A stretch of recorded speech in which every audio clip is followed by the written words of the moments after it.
San'atkor deganda faqat Yulduz Usmonova va Nasiba Abdullayevalarga qaramanglar. Faqat bu Munisa Rizayeva va boshqa Gulsanamlarga qaramanglar. San'atkor deganda san'atni umumiy qilib yurgan musiqantlar bor, shoirlar bor, san'at ahli bor, san'at ahliga rassomlarimiz bor, to'mmastirlarimiz bor, rejissyorlarimiz bor. Bular oylikdan oylikkacha ishlaydiganlar borda.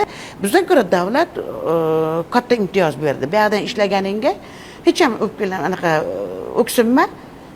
Bu 10 so'mga olsa, senga 5 so'mga uni ham yana mukofotlari bilan yana anaqasi bilan 3 so'mga 2 so'mga keladigan qilib qo'ydi-da. Xalq artistlariga VIP zonalar ochiq bo'ldi. Buni Alloh muborak qilsin. Prezidentimizdan Alloh rozi bo'lsin. Juda minnatdormiz. Gaplarimiz yerda qolmadi. Quruq rahmat bilan ish bitmaydi. Buni o'sha olingan xalq artistlariga ular uchun imtiyozlar qilindi. Ular uchun hozir faqat medal taqish bu imtiyozga kirmaydi. Uysiz yurganlari bor.